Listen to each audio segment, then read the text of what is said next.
Growing up in the south side of Providence, style and game was everything. I had several collections of sneakers in my house before I ever had a collection of books. And although I was a pretty smart student in school, to most kids and I, school seemed like a place where you were just forced to go. Remember that little girl from the movie yesterday? Like, that was me. The day-to-day culture was more of like a social competition of who has this and who has that than it was really a place to learn. However, my curiosity in footwear came more than just trying to impress my friends. I didn't know it then, but it was the beginning stages towards the building of my aesthetic as a fashion designer. Throughout this talk, I like to tell you about how I was able to go from not knowing where I was going in life into all that I am and have accomplished today. Before I go on, I'm going to talk about a little bit where I am right now in my education. Just a few weeks ago, I came from volunteering in a small village by the name of Zina Canton in the state of Chiapas, Mexico. We built an entire playground made out of recycled materials and tires for a community center that had just been built over there. A month from this date, can I have the girls come up, please? I'll be debuting my very first upcoming winter collection in my first fashion show at the Rhode Island Convention Center.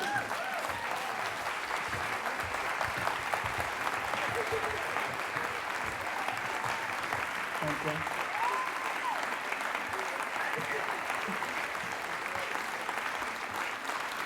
I'll be showing about 20 pieces of my original designs, and you're all invited, May 2nd, Rhode Island Convention Center. Thank you.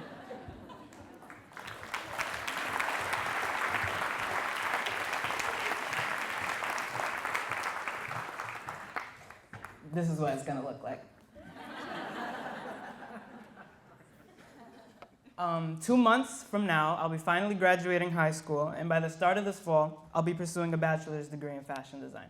Before the Met, I didn't really have that much engagement with school. The work was just facts and numbers and memorizing answers, and most of the time I would just bunk and leave early because I did not want to go to school. During my first year of middle school, during our last economic recession, my family and I, we were going through tough times financially. My mother's business got completely destroyed, and we were moving place to place, even staying in people's basements. But when we did have a place to stay, even for a few weeks, when my mother would drop me off to school every morning, I would literally stand there looking at the front doors of the school, waiting until she turned the corner, and I would walk right back home. That's how much I just did not care. I did not want to be in school. Eventually, she caught on to what I was doing, and she just couldn't manage with everything that was going on. So until she got back on her feet, I was sent to live with my father in the Dominican Republic so I could catch up on school over there. But that ended up just being a complete waste of time because I didn't go to school while I was there either.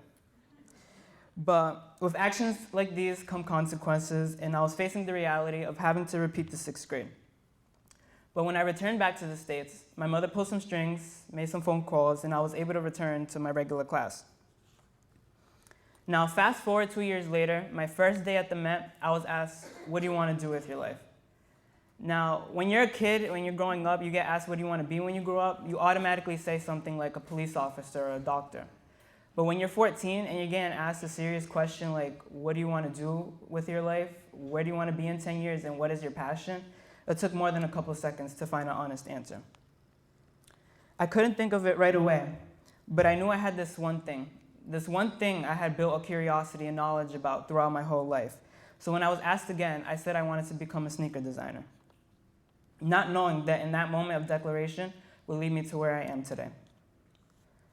From the 9th grade, all students at the Met are required to find an internship. But unfortunately, at the time, I couldn't find an internship with a shoemaker. But I did have the opportunity of joining a college-level entrepreneurship program where I would potentially have the opportunity to start my own business. Now, coming into the Met from traditional systems of education, when I was told that I was going to write a business plan, pitch in front of investors, and potentially start my own business, I didn't think that we were going to actually write a real business plan, pitch in front of real investors, and launch a real business. I just thought it was going to be like a regular course where we were just doing things for practice. But going through that program was one of the hardest yet best things I could have done as a high school student. If I could have Johnny up here. I wrote a business plan for a line of t-shirts that featured designs and QR codes on the sleeve, so when scanned, it'll bring you to the website and tell you a story about the design. Thank you. I presented this business plan at the Network for Teaching Entrepreneurship's annual business plan competition, where I came in third place and was funded enough money to start the business. In my first month of operating, I sold about $1,000 worth of t-shirts through online social media, going directly in my community, and even setting up booths at conferences like these. Now, let me remind you, just 9 months before, I had a very vague idea of becoming a sneaker designer. And all of a sudden, I had a full-on business to run while I was still in my freshman year. And in that moment of awareness of what I was really doing with my education, I realized I was able to combine my passions with fashion design and incorporate it simultaneously with a career in business. And as the school year progressed, I joined an after-school sewing program where I was learning how to sew and create my own garments. And when summer came, my commitment to fashion was really expanding, and I was practicing every day so that I could use these skills that I had been building and take my business to the next step, to a business that I called Austoris Alterations. And in Austoris Alterations, what I did, unlike my previous business, where I was just printing designs on t-shirts, I took unwanted garments and redesigned them for a new look. I ran the business for about a year until I started to discover new ways to build and evolve my skills. And that happened with my very first internship at Brown University's Rights and Reasons Theater, where I was introduced by a student at the Met to work with the lead costume designer, Lisa Bette Parente, in the productions of the upcoming play, Welcome to Wonderland. And this was the point where I was just really serious about my education and truly just building my skill as a fashion designer. And working as an assistant to the costume designer taught me the importance of quality, detailed work, as every single costume there was hand-sewn to the actress's exact measurements. And I remember sitting there for hours, hand-sewing embellishments to a robe. And as I continued sewing, while still running my business, while still going to school full-time, I noticed myself becoming better and better. I started excelling greatly in school, and all I wanted to do was grow. I wanted to explore more ways so I can learn, and after some research and talk with my advisor, Andrew, I enrolled myself in my first college class at the age of 15. I was studying under 2 intensive fashion design programs, one at the Rhode Island School of Design, and the second at my dream school, one of the best fashion design schools in America, Parsons, the New School for Design. And I traveled every day, Saturdays, from 3 in the morning on the Greyhound bus so that I could make it to that class each week. And during my time there, I had the opportunity of meeting Tim Gunn, who is the host of Project Runway, and he was the former dean of the fashion department. I was like fangirling in the back. I took like a sneaker picture right there.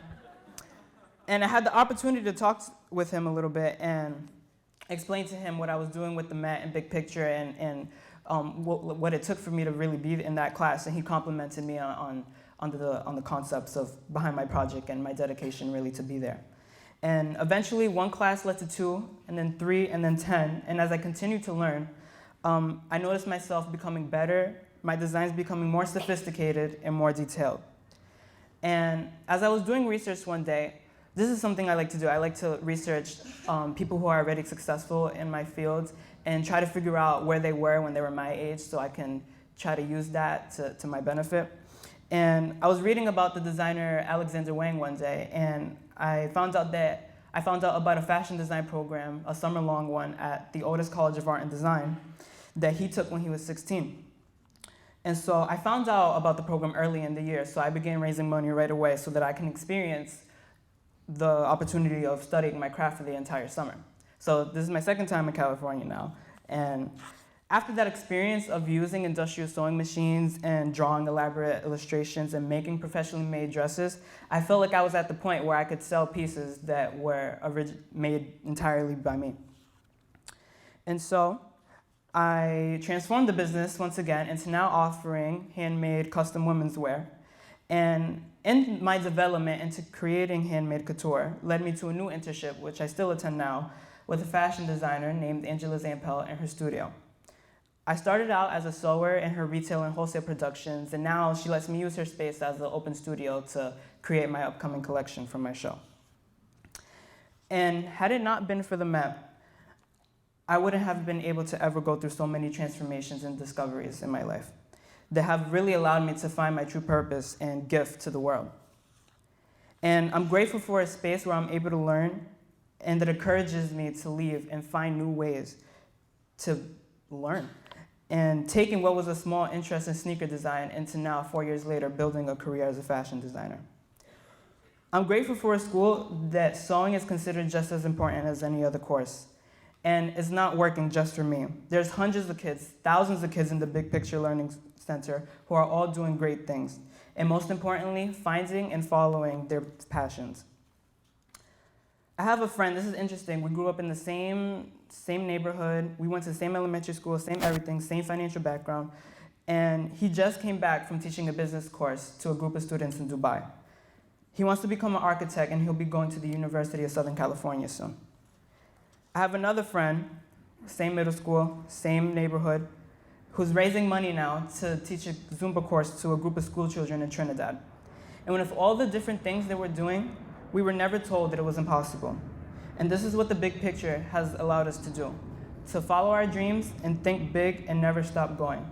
And because of that, I'm proud to say that I just, last week actually, found out I'd been admitted to my dream school, Parsons, and I'll be the, thank you.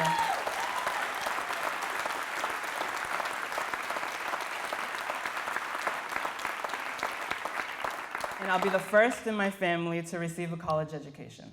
Thank you.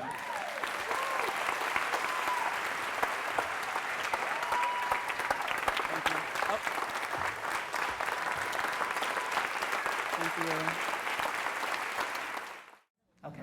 I just want to say, I don't have a question, but you're truly an inspiration, and best of luck to you. That was great. Thank you.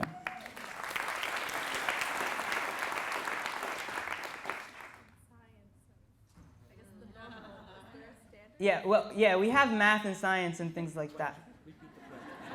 She said, how do we have math and science in these regular courses and stuff, which is boring. But we do have math and science and things, and like, for example, like the math and the science credit, the things that we do for projects gets applied to that. Like, for example, I had an internship with a weaver where I was learning about textile design and fibers and things like that. So that counted as science credit. When I was doing research about these designers and the things they do, that counts as reading. When I'm reading books about design, that's literacy. When I'm planning an entire fashion show, that's a lot of different subjects going on. So the projects that we do, the academics get tied into the projects that we do. I'm jealous. Yes. You know what? Going in a school like this, there obviously are concerns about like high stakes testing and things like that.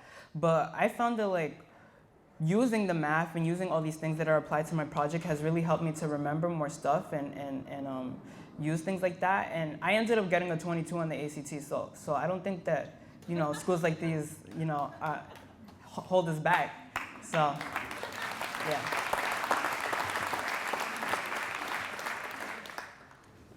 Luis, could you say a little bit about your relationship with your advisor and how does that set up? How often do you meet? What happens with you and your advisor? All right, so we're at internships 2 days a week. I'm usually there more days a week, but with our advisor, we meet mostly every day, and he's just there as our coach, and he's always been supportive of everything that I wanted to do. Even not just with me, usually the advisors are they have their group of kids, but they support everyone else in the entire school. So if I ever have an idea, I wanted to go to California for the Otis College, and he's like, all right, let's do it. And so there's never a thing that all right, maybe in a few weeks. No, my relationship with my advisor is great. He's completely supportive, gives me ideas, connects me with people. So it's really great. I would say really I feel like every student, every person really has one thing that they're the best at, or one thing that they truly have a passion for. So I feel like discovering that in your students and really encouraging them to lead with that is really important.